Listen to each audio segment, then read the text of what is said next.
नमस्कार दोस्तों, जैसा कि आप सबको पता है, बिहार विद्यालय परीक्षा समिति ने विशिष्ट शिक्षकों के लिए विशिष्ट शिक्षक नियमावली 2023 निकाल दिया है, जिसको कि ऑनलाइन करने की तिथि रखी गई है। वो है 1 फरवरी 2024 से लेकर के 15 फरवरी 2024। अब इसका जो प्रश्न होंगे वो बहुविकल्पीय प्रश्न होंगे। हो सकता है एक प्रश्न के 4 भी ऑप्शन हो सकते हैं या फिर एक प्रश्न के 5 ऑप्शन भी हो सकते हैं। ये तो देखने वाली बात होगी। अब हर एक प्रश्न के लिए एक अंक निर्धारित किया गया है और इसमें सबसे बड़ी बात यह है कि आपको नेगेटिव मार्किंग एक भी नहीं है, कुछ भी नेगेटिव मार्किंग नहीं है, इसलिए आप अच्छे से कर सकते हैं, कोई दिक्कत की बात नहीं है। फिर आगे जब चलते हैं, इसमें जब आप फॉर्म भरेंगे तो इसमें सभी विषय के लिए कोड दिया हुआ है, जो कि आपको फॉर्म भरते समय ही मिल जाएगा। उसमें कोई दुविधा वाली बात नहीं है। जब आप फॉर्म भरेंगे तो उस टाइम पे आपको ये कोड, जैसे ही सब्जेक्ट अपना सेलेक्ट करेंगे, आपको कोड दिख जाएगा, विषय कोड दिख जाएगा और आप अपना सब्जेक्ट के अनुसार अपना सिलेक्ट कर लीजिएगा। इसमें आप देख सकते हैं सारे कक्षाओं के लिए दिया हुआ है। अब इसमें यह है कि क्या पढ़ना है। तो पढ़ने की जहाँ तक हम बात करें, जैसे कि आप सबको पता है कि TRE 1 और TRE 2 हो चुका है, उसी के पाठ्यक्रम के अनुसार आपको इस विशिष्ट परीक्षा का भी क्वेश्चन आने वाले हैं। तो उसी के अकॉर्डिंग आप अपना तैयारी में लग जाइए। और आगे चलते हैं तो हम देखते हैं कि इसमें टोटल 150 क्वेश्चन आने वाले हैं, जिसको कि 3 तरह के सब्जेक्ट में बांटा गया है। एक है भाषा। भाषा से आपको 30 प्रश्न आएंगे, सामान्य अध्ययन से आपको 40 आएंगे और सामान्य विषय से आपको 80 प्रश्न आएंगे, जो कि आपको सभी के लिए है। जैसे कि 1 से 5 के लिए भी यही है, 6 to 8 के लिए भी यही है, 9 to 10 के लिए भी यही है और 11 to 12 के लिए भी यही रहने वाले हैं। फिर इसमें और है कि आपको 1100 परीक्षा शुल्क लिया जाएगा। तो और कुछ हो सकता है कि आपको एक्स्ट्रा चार्ज भी लग जाए, पोर्टल चार्ज लग सकते हैं, तो अपना उस टाइम देख लीजिएगा। बट मैं तो भरा था तो उसमें लगा था, बट 1100 तो ऐसे रखा हुआ है, ठीक है। आपको जो टाइमिंग दिया गया है इसके लिए 2.5 घंटे का टाइमिंग दिया गया है। कंप्यूटर बेस्ड टेस्ट होगी, उसके लिए तैयारी आप कर लीजिए। अब आप कितने नंबर लाएंगे तो इसमें पास हो सकते हैं। तो जनरल के लिए 40% अंक लाना है, बैकवर्ड क्लास के लिए 36.5% अंक लाना है, EBC के लिए 34% अंक लाना है, SC ST के लिए 32, फिर डिफरेंशियली एबल के लिए 32, फीमेल के लिए भी 32% अंक लाना है। इन तीनों के लिए भी 32% अंक लाने होंगे, ठीक है। अब आगे चलते हैं तो 10 नंबर पॉइंट में दिया गया है कि उत्तीर्ण सभी अभ्यर्थियों को उत्तीर्णता प्रमाण पत्र निर्गत करें। जैसे कि जितने भी इतने ये कट ऑफ पार कर जाएंगे, उन सब के लिए उत्तीर्ण प्रमाण पत्र निर्गत कर दिया जाएगा। लेकिन ये तो देखने वाली बात होगी कि जिसका जैसा नंबर होगा उसको वैसा जिला आवंटन किया जाएगा। फिर आगे चलते हैं 11 नंबर पॉइंट पे, तो देखते हैं कि ये बोल रहा है कि आपको 3 जिला सिलेक्ट करने होंगे। जैसे कि आपके पसंद के अनुसार, आपके नज़दीकी, आप जैसा भी आपकी सुविधा हो उस अनुसार आप अपने अनुसार 3 जिला सिलेक्ट कर सकते हैं, क्योंकि 3 जिला करना ही होगा आपको। सबसे कन्फ्यूजन वाली बात आती है 12 नंबर पॉइंट में। लोग बोलते हैं कि ये कह क्या रहा है, समझ नहीं आ रहा है। तो इसमें थोड़ा सा जो शिक्षक जॉब में ऑलरेडी हैं उनके सत्यापन के लिए कुछ नियम निर्धारित किए गए हैं। चलिए मैं आपको बता देता हूँ 12 नंबर पॉइंट क्या कह रहा है। जैसे कि आप अपने पास फॉर्म भरेंगे, ठीक है, तो वो अंतिम रूप से सबमिट नहीं हुआ, आपके पास तो हो गया, लेकिन आपके पास से जब सबमिट हो जाएगा तो हो जाएगा जिला कार्यक्रम पदाधिकारी स्थापना जो नियुक्त किए गए हैं उनके लॉगिन में चला जाएगा, ठीक है। जब उनके लॉगिन में जाएगा तो आपको जांच करेंगे, जांच करके कि आप सही कैंडिडेट हैं या नहीं हैं, तब वो अंतिम रूप से सबमिट करेंगे, तब आपका फॉर्म सबमिट होगा, ठीक है। और उस पर जो जिला कार्यक्रम पदाधिकारी स्थापना होंगे उनका डिजिटली हस्ताक्षर भी होगा, ठीक है। और उसी दौरान सत्यापन करेंगे जिला कार्यक्रम पदाधिकारी कि आप जो नियोजित शिक्षक हैं वास्तव में सही हैं या नहीं हैं। ये सब आश्वस्त होने के बाद ही वो आपका अंतिम रूप से सबमिट करेंगे और डिजिटली हस्ताक्षर अंकित करेंगे, ठीक है। और आप उस फॉर्म भरते समय अपना ध्यान रखिएगा, हस्बैंड, फादर, जन्म तिथि, ये सब अपना ध्यान से भरिएगा भाई, क्योंकि आपका है तो आप ही जानते होंगे, ठीक है। और जो मूल प्रवेश पत्र आपको जारी किया जाएगा उसको आपको हमेशा से संभाल के रखना है, अन्यथा भूल जाने की स्थिति में इन लोगों तो लिखा है कि दोबारा क्षमता परीक्षा देना होगा। तो ठीक है, उसको तो हर कैंडिडेट अपना संभाल के रखता है। चलिए अब आगे चलते हैं, तो 15 नंबर पॉइंट पे आते हैं। उसमें लिखा गया है कि समिति द्वारा जो भी प्रवेश पत्र आपको दिया जाएगा, निर्गत किया जाएगा, उसको जो शिक्षक अभ्यर्थी हैं वो डाउनलोड करेंगे। ठीक है, डाउनलोड करने के बाद जो जिला कार्यक्रम पदाधिकारी स्थापना होंगे वो दिसंबर महीने के, जो दिसंबर महीना का आपका पेमेंट आया है, वेतन आया है, उसको वेतन भुगतान पंजी से सत्यापन करेंगे जो जिला कार्यक्रम पदाधिकारी होंगे। ठीक है, क्योंकि ये भी पॉइंट बड़ा समझने वाली बात है, इसे ध्यान से समझिएगा कि आपको दिसंबर महीने का जो आपका भुगतान आया है, वेतन भुगतान आया है, उसको जिला कार्यक्रम पदाधिकारी होंगे भुगतान पंजी से सत्यापित करेंगे। उसके बाद भौतिक रूप से आपका जो प्रवेश पत्र है उस पर भौतिक रूप से सिग्नेचर करेंगे। ठीक है, सिग्नेचर करने के बाद में उसको फिर अपलोड किया जाएगा।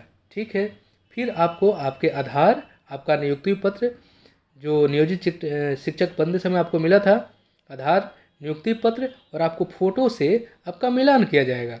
मिलान करने के बाद ही आपको आपके प्रवेश पत्र प्रति हस्ताक्षर करके आपको दे दिया जाएगा। ये सबसे बड़ी बात थी, जो कि समझने वाली बात थी और सबको समझना चाहिए कि ऐसा ही ये होने वाला है। ठीक है, चलिए अब आगे चलते हैं। इसमें दिया गया है 17 नंबर पॉइंट में कि जैसे कि बहुत सारे नियोजित शिक्षक ऐसे हैं जो पहले उनका नियुक्ति हुआ है, वो कंप्यूटर के बारे में हो सकता है कि नॉलेज ना हो, तो इस कंडीशन में भाई वो कैसे परीक्षा दे पाएंगे। तो इसके लिए वो आईसीटी लैब में जाके प्रैक्टिस करें अभी से, तो शायद हो पाए उनका।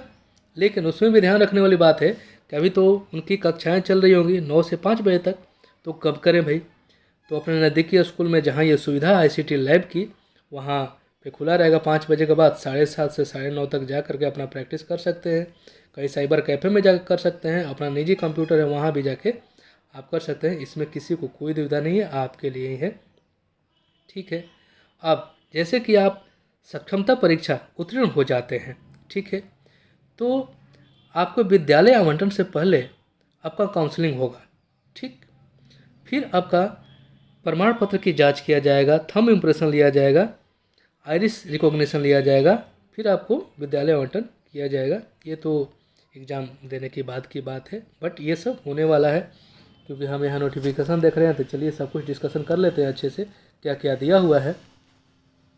अब इसमें यदि वो देखें 19 नंबर पॉइंट में जिला कार्यक्रम पदाधिकारी स्थापना, या ध्यान रखेंगे कि सभी प्रकार के न्यायालयीय शिक्षक अपीलीय प्राधिकार में विचाराधीन मामलों से संबंधित अभ्यर्थी का सक्षमता परीक्षा आवेदन पत्र सबमिट ना हो सके। जैसे कि कोई शिक्षक हैं जिनका कि कुछ मामला कोर्ट में चल रहा हो, विचाराधीन हो, अभी उनका क्या है कैसे है, तो उनका अभी सबमिट करने का नहीं किया गया है, बाद में इसके लिए कुछ आया शायद। फिर आगे चलते हैं, तो 20 नंबर पॉइंट दिया गया है कि जैसे कि ये जो परीक्षा लिया जा रहा है सिर्फ उन्हीं के लिए है जो नियोजित शिक्षक हैं, कोई और इस फॉर्म को नहीं भर सकता है। ये वो भी नहीं भर सकते हैं जो पूर्व में नियोजित रहे हों या फिर नियोजन से मुक्त हो चुके हैं, सेवानिवृत्त हो चुके हैं, वो भी इसके लिए पात्र नहीं है। तो जो अभी शिक्षक हैं, जो भी पढ़ा रहे हैं, नियोजित हैं, वही इसको भरें। ठीक है, अब 21 नंबर पॉइंट दिया गया है कि आप जिस तरह से फॉर्म भर रहे हैं, ऑनलाइन आवेदन दे रहे हैं, उसी के आधार पर आपको प्रवेश पत्र निर्गत कर दिया जाएगा। और मान लेते हैं कि आपने कुछ गलत भी डाला, अगर उसके आधार पर भी आपका प्रवेश पत्र निर्गत कर दिया गया है, फिर भी इसमें हो सकता है कि बाद में आपको त्रुटि मिलने पे कुछ प्रॉब्लम आ सकती है। तो अपना जो भी फॉर्म भरेंगे सावधानीपूर्वक भरेंगे, जिससे कि कोई त्रुटि ना हो और बाद में कोई आपको दिक्कत ना आए। ठीक है, 22 नंबर पॉइंट पे चलते हैं। इसमें लिखा है परीक्षा आवेदन भरे जाने की प्रक्रिया से लेकर परीक्षा फल प्रकाशन एवं प्रमाण पत्र निर्गत करने की प्रक्रिया के बीच अथवा परीक्षा फल प्रकाशन के पश्चात शिक्षक के सेवा काल में यदि कोई भी समय यह पाया जाता है कि संबंधित परीक्षार्थी इस परीक्षा हेतु पात्र नहीं था, तो उसका अभिथित परीक्षा फल एवं प्रमाण पत्र रद्द कर दिया जाएगा। ये वही बात हुई कि भाई जो भी आप कर रहे हैं सही से करें, कोई इसमें गलत सलत डेटा ना भरें या कुछ गलती ना करें, क्योंकि क्या पता कहीं आपका कल जॉब हो जाए और फिर बाद में पता लग जाए कि भाई आपने कुछ फ्रॉड किया है, तो हो सकता है कि उस टाइम पे आपको निकाले तो ज़्यादा दुख होगा। तो ठीक है, आप अपने ध्यान से फॉर्म अच्छे से भरिए। ठीक है, 23 नंबर पॉइंट देखते हैं। इसमें दिया गया है कि जो आपको भाई निर्धारित समय दिया गया है उसी निर्धारित समय के अंदर ही आपको फॉर्म भर लेना है, क्योंकि हो सकता है कि डेट बढ़े ना बढ़े, कौन ठीक है। तो 1 से 15 तक आप फरवरी तक भर लीजिए तो अच्छा रहेगा। ठीक है, अब सबसे बड़ी पॉइंट आती है जिसको कि हम अच्छे से बात करना चाहेंगे। इसमें नॉर्मलाइजेशन होगा। चलिए, नॉर्मलाइजेशन क्या होता है ये देख लीजिए आप अच्छे से। जैसे कि कंप्यूटर बेस्ड टेस्ट होगा, 3 तरह के आपको दिया गया है सेक्शन। तो हो सकता है कि कंप्यूटर बेस्ड टेस्ट उसमें अभ्यर्थी ज़्यादा होते हैं, एक से ज़्यादा पालियों में एग्ज़ाम होते हैं। तो हो सकता है किसी पाली का एग्ज़ाम कठिन हो, किसी का आसान हो। तो किसी के साथ लगेगा कि हम मेरे तक क्वेश्चन भारी आ गया, किसी को लगेगा मेरा आसान आ गया। तो इसमें नॉर्मलाइजेशन तरीका अपना करके और नॉर्मलाइजेशन की विधि अपना करके ही परीक्षा फल प्रकाशित किया जाता है, जिससे कि सही भी रहता है कि कोई ये ना कह सके कि मेरा आसान था मेरा हल्का है। इसलिए नॉर्मलाइजेशन में सबका बराबर हो जाता है।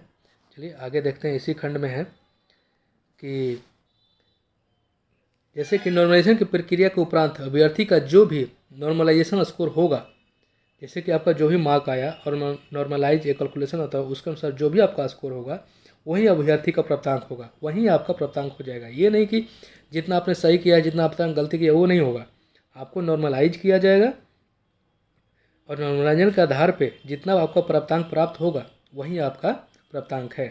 ठीक है, आगे कह रहा है कि अभ्यर्थी की उत्तीर्णता अथवा अनुत्तीर्णता का निर्धारण इसी प्राप्तांक नॉर्मलाइजेशन के आधार पे कंडिका संख्या 9 में दिए गए उत्तीर्णता प्रतिशत के अनुसार होगा, 9 की रॉ स्कोर। ठीक है, बस यही कह रहा है कि जो भी हम नॉर्मलाइज करेंगे उसी आधार पे आप उत्तीर्ण हैं या अनुत्तीर्ण हैं दिया जाएगा, ना कि आप जितना सही किए हैं उस पर।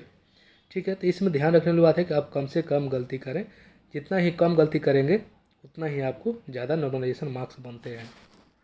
ठीक है, उदाहरण स्वरूप किसी सामान्य श्रेणी के अभ्यर्थी का 150 अंकों की परीक्षा में रॉ स्कोर 61 है तथा नॉर्मलाइजेशन प्रक्रिया के उपरांत उसका नॉर्मलाइजेशन स्कोर 59.10 आता है, तो निर्धारित उत्तीर्णांक 150 का 40% बराबर 60 प्राप्त नहीं करने के कारण अभ्यर्थी का रिजल्ट अनुत्तीर्ण घोषित होगा।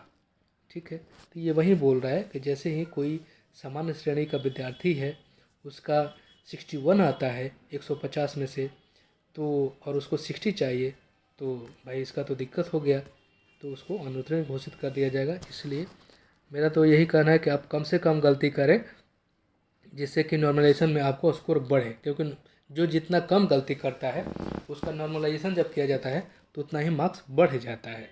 ठीक है, जो कि ज़्यादा गलती करता है उसके अपेक्षा में। ठीक है, आगे चलते हैं।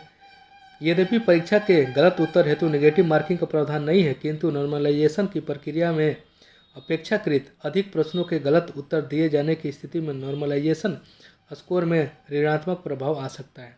मैंने अभी अभी आपको ऊपर बताया कि ठीक है, इसमें मतलब नेगेटिव मार्किंग तो नहीं है, बट जैसे ही आप ज़्यादा गलती करते हो तो जब नॉर्मलाइज किया जाएगा तो आप ज़्यादा गलती करें तो आपको ऋणात्मक आ जाएगा, ये भी ध्यान रखना है। मान लीजिए कि आप 60 सही किए हो और बाकी का आपने गलत किया हो और जितने सारे के सारे गलत कर दिए हो तो आप निगेटिव में आ जाएंगे। लेकिन 60 सही किए हो और एक भी गलत नहीं किए हो तो आपको नॉर्मलाइज किया जाएगा तो आप ज़्यादा चल जाइएगा। तो इस चीज़ का ध्यान रखना है, और अच्छा है, किसी के लिए अच्छा भी होता है, किसी के लिए बेकार भी होता है, ये तो ठीक है जो भी हो। अब 25 नंबर पॉइंट कह रहा है कि जो तिथि दिया गया है 1 फरवरी 24 से लेकर के 15 फरवरी 24 तक के, उसी के बीच में आप सारा काम कर लें, परीक्षा शुल्क दे दें। परीक्षा शुल्क भी ठीक ठाक रखा गया है, 1100 रुपये रखा है। भाई आप लोग जॉब करते हैं तो 1100 रुपये दे ही सकते हैं। ठीक है, अब इसमें वेबसाइट दिया गया है कि इस वेबसाइट पे जाके BSEBSakshmta.com पे जा कर के क्लिक कीजिए, उसमें न्यू रजिस्ट्रेशन पे क्लिक करना है। ठीक है, और अपना ईमेल आईडी मोबाइल नंबर जो आपका अपना हो वो देना है। ठीक है, इसमें 3 चरण होगा। पहले तो आपको जाके पंजीकरण कराना है। ठीक है, जैसे ही आप वेबसाइट खोलेंगे उसमें पंजीकरण का आपको न्यू रजिस्ट्रेशन पे जाएंगे तो रजिस्ट्रेशन करना होगा। फिर आप फॉर्म भरेंगे, फिर जीमेल आईडी मोबाइल नंबर देंगे तो उस पर आपको फिर सबमिट करेंगे तो ओटीपी आ जाएगा। ओटीपी डालेंगे, आपका रजिस्ट्रेशन हो जाएगा। उसके बाद आप अपना फॉर्म भरिए, जो भी अपना डिटेल है, पासवर्ड वगैरह सब कुछ भरिए। वो करने के बाद में सेव कर लीजिए। पहले सेव करने के बाद में आपको रिव्यू करना है तो कर लीजिए, या फिर जैसे ही सेव कर लेंगे तो वहाँ पे का ऑप्शन खुल जाएगा तो आप वहाँ जा कर के आराम से पे कर सकते हैं, उसी टाइम कर सकते हैं। इसमें कोई 24 घंटे रुकने के नहीं लगाया गया है। तो आप जैसे ही फॉर्म भर देते हैं, सेव कर देते हैं तो पे करने का आपको ऑप्शन खुल जाएगा, तो आप जाके पे कर सकते हैं। या फिर जो आवेदन फिल किए हैं आप उसको सेव कर सकते हैं, उसको प्रिंट आउट निकाल सकते हैं, निकाल कर आप चेक कर सकते हैं आपने सही किया गया नहीं, क्योंकि आपका वो फॉर्म सेव हो गया है, उसमें कोई अब हटने वाला नहीं है। आपको वहाँ पे जाके एडिट भी कर सकते हैं, उसमें कोई दुविधा नहीं है। ठीक है, तो ये ठीक है। तो आप यहाँ या तो आपको कंफर्म है कि नहीं मेरा फॉर्म ठीक है, तो जा करके वहाँ पे भाई अपना पे कीजिए, नहीं तो उसको जो भरे फॉर्म भरे उसको फिर से मिलाइए, या फिर उससे भी नहीं होता तो प्रिंट निकालिए, मिलाइए और फिर आगे प्रोसेस कीजिए, क्योंकि फिर जब हो जाएगा पेमेंट तो आपको ये एडिट नहीं हो पाएगा। ठीक है, फिर जाके आप वहाँ पे ऑनलाइन पेमेंट कर दीजिए 1100 रुपये।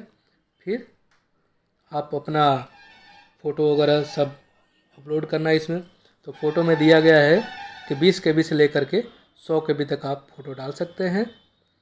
सिग्नेचर भी ऐसे ही है। अब जैसे फ़ोटो में एक है कि फ़ोटो थोड़ा ध्यान से लेटेस्ट होना चाहिए, और दूसरा कि ये हमेशा अभ्यर्थी को चाहिए कि उसका जो फ़ोटो पासपोर्ट साइज फ़ोटो का जो बैकग्राउंड होता है वो वाइट हो या हल्का हो। ठीक है, और मैं तो ये कहूँगा कि 50-50 होना चाहिए, जैसे कि आपका 50 होना चाहिए गर्दन से ऊपर का हिस्सा और 50 होना चाहिए गर्दन से नीचे का हिस्सा आपके फ़ोटो में, पासपोर्ट साइज फ़ोटो में। ये अच्छा होता है, दिखता है आपका चेहरा साफ़ है। फिर इसमें है कि आप चश्मा नहीं लगाया होना चाहिए, टोपी नहीं, ये तो हमेशा होता है। ठीक है, फिर आप दोनों में से कोई एक कर सकते हैं। इसमें तो स्वाभी प्रमाणित दिया है, बट आप ऐसे भी कर सकते हैं, क्योंकि ओरिजिनल थोड़ा अच्छा दिखता है, साफ़ दिखता है। तो ओरिजिनल पे आप सिग्नेचर तो कर नहीं सकते हैं, क्योंकि इसमें ऐसा कुछ है नहीं। तो मैट्रिक का या तो आप अंक डाल दीजिए, या फिर प्रमाण पत्र उधर डाल दीजिए। फिर मैट्रिक का है, इंटर का है, स्नातक का है, स्नातकोत्तर का है, सबका वही है। फिर आप बीएड के हैं तो बीएड का डालिए, डीएलएड के हैं तो डीएलएड का डालिए, ये सब डाल दीजिए। फिर आधार कार्ड डालना है आपको, जाति डालना है आपको, या अब इसमें से CTT के हैं, TET के हैं, STT के हैं, वो डाल दीजिए। अब आपको जो नियोजन के समय में जो आप टीचर बने थे उस टाइम जो आपको नियुक्ति पत्र मिला था वो भी अपलोड करना है। अगर आप दिव्यांग हैं तो भी आपको डालना है। ठीक है, बस ये सब डाल करके सबमिट कर देना है, आपको सेव कर लेना है। अब वहाँ सेव करने के बाद में आपको एडिट का ऑप्शन मिलेगा, रिव्यू भी जांच कर सकते हैं आप। तो मैंने ऊपर भी बताया कि या तो प्रिंट करिए या फिर जाके रिव्यू करके ऊपर ही उस पर देख लीजिए, स्क्रीन पर ही देख लीजिए, सेव कर दीजिए। फिर आपको पेमेंट का आएगा, और जैसे ही आप पेमेंट कर देंगे तो आपको यूजर आईडी मिल जाएगा, दिखने लगेगा ऊपर में ही जब आप फॉर्म भरेंगे तो। ठीक है, तो इसमें यह भी कहा गया है कि ऑनलाइन के अलावा और भी किसी तरह से फॉर्म आपका स्वीकार नहीं किया जाएगा। ठीक है, 32 नंबर पॉइंट पे आते हैं।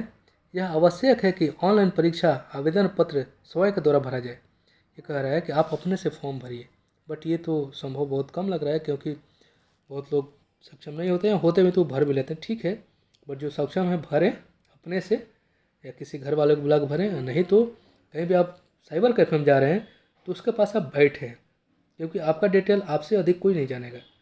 आप देखिए कि आपका डिटेल क्या भरा है, कुछ भी त्रुटि होगा तो बाद में दिक्कत हो सकता है। इसमें वही दिया हुआ है कि आप अपने से भरें या फिर कहीं दूसरे से भर रहे हैं तो उसके साथ बैठ करके अच्छे से आप जांच कीजिए, नहीं तो त्रुटि होगा तो रद्द किया जा सकता है। ठीक है, कुछ त्रुटि होगा तो परीक्षा फल होने के बाद भी रद्द किया जा सकता है। ठीक है, दिया गया है घोषणा पत्र आवेदन पत्र पर हस्ताक्षर के लिए अंग्रेजी के बड़े अक्षरों का प्रयोग वर्जित है। अब इसमें तो घोषणा पत्र दिया है, घोषणा पत्र मुझे कहीं नहीं देखा आवेदन में। ठीक है, बट दिया है तो दिया है। आवेदन पत्र पर हस्ताक्षर है, ये कैपिटल लेटर में नहीं होना चाहिए, होता भी नहीं है अधिकांश तो लोगों का। ठीक है, अब दिया गया है आवेदन पत्र भरने का पश्चात आवेदक अपने आवेदन फॉर्म की एक हार्ड कॉपी डाउनलोड करेंगे एवं सुरक्षित रखेंगे। भरे गए आवेदन में किसी प्रकार की गलत जानकारी दिए जाने पर उम्मीदवार की उम्मीदवारी रद्द कर दी जाएगी। हाँ, ये तो ठीक है। हम लोग ये इसलिए कह रहा है डाउनलोड करके रख लें कि भाई आपके पास रहे, कहीं भूल ना जाए। डाउनलोड करके रखेंगे, कहीं क्या पता कहीं डिलीट हो जाए, तो अपने पास डाउनलोड करके रख लीजिए, हार्ड कॉपी निकाल लीजिए। ठीक है, और अब आगे चलते हैं। तो लिखा है सभी अभ्यर्थियों को सलाह दी जाती है कि सभी तरह के अद्यतन सूचनाओं के लिए समिति की वेबसाइट का अवलोकन करते रहेंगे। कुछ अपडेट आया क्या है आप देखते रहिए भाई, हो सकता है डेट बढ़ जाए, कुछ हो जाए, तो जो भी वेबसाइट है इसका देखते रहना है। 37 नंबर पॉइंट कह रहा है इस परीक्षा हेतु ऑनलाइन माध्यम से आवेदन करने के इच्छुक पात्र अभ्यर्थी को परामर्श दिया जाता है कि ऑनलाइन आवेदन पत्र भरने के क्रम में अपने सभी विवरणों को पूर्णतः सही भरा जाना सुनिश्चित करेंगे। ये तो सही है कि जो भी आप भाई भर रहे हैं तो सही भरें, गलत होने पे फिर आपका हो सकता है उम्मीदवारी रद्द हो जाए। ठीक है, 38 में चलते हैं। 38 में लिखा हुआ है अभ्यर्थी द्वारा ऑनलाइन माध्यम से भरे गए आवेदन पत्र में दिए गए विवरण युक्त प्रवेश पत्र ही निर्गत किया जाएगा। एक बार ऑनलाइन आवेदन हो जाने के उपरांत किसी भी विवरण में किसी प्रकार का संशोधन का अनुरोध मान्य नहीं होगा। जैसे ये कह रहा है कि आप जो भी फॉर्म भर रहे हैं सही से भरिए, उसी के आधार पर आपका प्रवेश पत्र निर्गत किया जाएगा, और जब आपका सबमिट हो जाएगा तो इसमें कोई भी संशोधन मान्य नहीं होगा, क्योंकि होगा ही नहीं। ठीक है, आगे चलते हैं। ऑनलाइन आवेदन के क्रम में वांछित विवरणों को सही भरा जाएगा। किसी भी स्तर पर त्रुटिपूर्ण विवरण अंकित करने में के लिए अभ्यर्थी स्वयं दोषी होंगे और उनका अभ्यर्थित्व किसी भी स्तर पर समाप्त किया जा सकता है। हाँ, ये तो होता है कि अभ्यर्थी ही इसका रिस्पॉन्सिबल होते हैं कि भाई जो भी भर रहे हैं आप अपने से भर रहे हैं, आप अपना देख रहे हैं। ठीक है, तो सही भरना है सब कुछ। अंतिम रूप से आवेदन पत्र जमा करने के उपरांत इस सक्षमता परीक्षा से संबंधित किसी प्रकार की त्रुटि में सुधार हेतु दवा मान्य नहीं होगा, अतः अपना आवेदन पत्र सावधानीपूर्वक भरेंगे। ठीक है, ये ऊपर भी देख चुके हैं। आगे चलते हैं। तो वही लिखा है कि इसमें जो कुछ भी गलती होगा या परीक्षा शुल्क आप नहीं देते हैं, आपका फॉर्म जमा नहीं, तो इसके लिए जवाबदेही आपकी होगी। इसमें जो आयोग होगा इसमें कुछ नहीं करेगा। और 42 और पॉइंट में जाते हैं, जो कि आपको मार्ग निर्देश किया है। चलिए एक बार पढ़ लेते हैं, जल्दी से हो जाएगा। इस परीक्षा हेतु ऑनलाइन माध्यम से आवेदन करने के इच्छुक पात्र अभ्यर्थी को परामर्श दिया जाता है कि ऑनलाइन प्रवेश पत्र भरने के क्रम में अपने सभी विवरणों को पूर्णतः सही भरा जाना सुनिश्चित करेंगे। ठीक है, आवेदकों को ऑनलाइन भरे गए परीक्षा आवेदन के विवरणों के आधार पर समिति द्वारा उनका प्रवेश पत्र निर्गत किया जाएगा। ये भी ठीक है, ऊपर भी देख चुके हैं हम लोग। आवेदकों की सुविधा के लिए परीक्षा पत्र का प्रपत्र समिति के पोर्टल पर अपलोड किया गया है। आवेदकों को परामर्श दिया जाता है कि वे क्रमशः आवेदन पत्र डाउनलोड कर ले तथा उसमें वांछित विवरणों को पहले भली भांति कलम से भर ले तथा उसके उपरांत इन विवरणों को पोर्टल पर ऑनलाइन पुष्टि करें। यह कार्य मात्र आवेदन के पोर्टल पर विवरणों के ऑनलाइन शुद्ध प्रविष्टि के उद्देश्य से किया जाना है। एवं डाउनलोड किए गए आवेदन प्रपत्र को भौतिक रूप से न तो समिति कार्यालयों में भेज जाने की आवश्यकता है और न ही स्वीकार की। ये कह रहा है कि जैसे कि पोर्टल पर जाइएगा तो आपको एक ब्लैंक ऑनलाइन एप्लीकेशन डाला गया है, उसको आप डाउनलोड कर सकते हैं भौतिक रूप से। उस पर आप अपना जो भी डिटेल है अच्छे से आप अपना डालिए और उसमें अपना टोटल जितना डिटेल है सब डाल लीजिए, और उसके बाद आप ऑनलाइन पोर्टल पे आइए, अच्छे से उससे देख करके भरिए, जिससे कि कोई भी आपको गलती होने की चांस नहीं रहेगा और अपना शुद्ध प्रविष्टि भर सकते हैं। और जो आपने भौतिक रूप से फॉर्म निकाला है और उसको फिल किया है, उसको कहीं भेजने की कोई आवश्यकता नहीं है और ना ही आपका स्वीकार किया जाएगा, इसमें यही लिखा हुआ है। आगे बढ़ते हैं। वैसे इच्छुक आवेदक जो ऑनलाइन परीक्षा आवेदन पत्र साइबर कैफ़े के माध्यम से भर रहे हैं, उन्हें परामर्श दिया जाता है कि वे स्वयं साइबर कैफ़े में बैठकर कंप्यूटर स्क्रीन पर विवरण की जा रही प्रविष्टि का सतर्कतापूर्वक अवलोकन करते रहेंगे तथा यह आश्वस्त होकर कि सभी विवरण सही हैं एवं त्रुटि रहित भरे गए हैं, वे अपने आवेदन को सबमिट करेंगे। आवेदक आवेदन पत्र के पूर्व व्यू बटन को क्लिक कर अपने द्वारा भरे ऑनलाइन परीक्षा आवेदन को पत्र को पुनः रिव्यू कर लें। यदि ऑनलाइन भरे गए आवेदन पत्र में त्रुटि कोई हो तो एडिट बटन पर को क्लिक कर अपना वांछित विवरण सुधार करते हुए अपने आवेदन को सुरक्षित करने के लिए सेव बटन पर क्लिक करें। सबमिट किए जाने के पश्चात त्रुटि के निराकरण से संबंधित कोई भी अनुरोध स्वीकार नहीं होगा।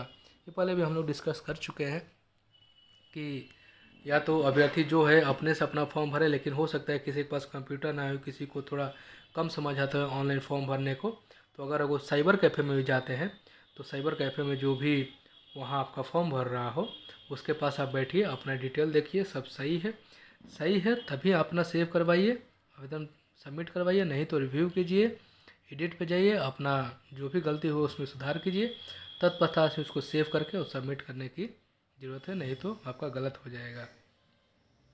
आगे देखते हैं। कभी कभी ऐसा देखा गया है कि ऑनलाइन आवेदन पत्र भरते समय EBC EWS में दिक्कत हो जाता है। जैसे कि जो EBC होता है हो सकता है कि EWS डाल देता है, EWS EBC कर देता है, तो उसके आधार पर नहीं होगा। इसमें गलती आप करते हैं तो आपकी जिम्मेदारी होगी, इसलिए इस चीज़ को आप कौन से कास्ट से बिलोंग करते हैं, EWS से हैं, श्रेणी से हैं कि EBC से हैं, आप अच्छे से उसको देख करके ही करें, नहीं तो उसमें दिक्कत हो सकता है। फिर आगे देखते हैं। निर्धारित अवधि में विहित शुल्क के साथ ऑनलाइन आवेदन जमा नहीं किए जाने वाले आवेदकों को प्रवेश पत्र निर्गत नहीं किया जाएगा। जैसे कि आपने फॉर्म फिल कर दिया और आपने पेमेंट सबमिट नहीं किया है तो आपका प्रवेश पत्र निर्गत नहीं किया जाएगा। तो इसके लिए उत्तरदायी तो आप ही होंगे, क्योंकि आपने पेमेंट ही नहीं किया तो आपका सबमिट ही नहीं हुआ। जब आपके पास से सबमिट नहीं हुआ तो जो जिला कार्यक्रम पदाधिकारी हैं स्थापना, उनके पास उनके लॉगिन में नहीं जाएगा। जब उनके पास जाएगा ही नहीं तो आपका फाइनल रूप से सबमिट नहीं करेंगे। जब वो सबमिट नहीं करेंगे तो समिति आपका प्रवेश पत्र निर्गत ही नहीं करेगी। इसलिए आप अपने पास से अच्छे से फॉर्म फिल कर दें, फिर जिला कार्यक्रम पदाधिकारी के पास जाएगा, वो अपने पास से अंतिम रूप से सबमिट करेंगे, फिर जो समिति होगी आपका प्रवेश पत्र निर्गत करेगी। ठीक है, बस अब इसके आगे तो कुछ नहीं है। अगर आपको कुछ और जानकारी चाहिए तो ये नंबर दिया हुआ है, इस पर आप कॉन्टैक्ट कर सकते हैं, या फिर मेल दिया हुआ है, इस पर आप कॉन्टैक्ट कर सकते हैं।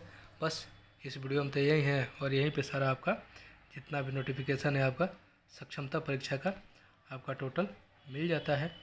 और अगर आपको कुछ भी समझ नहीं आया इसमें तो आप मुझे मैसेज कर सकते हैं, फ़ोन कर सकते हैं, हम आपको जितना होने लायक होगा उतना बता देंगे। थैंक यू, धन्यवाद, नमस्कार।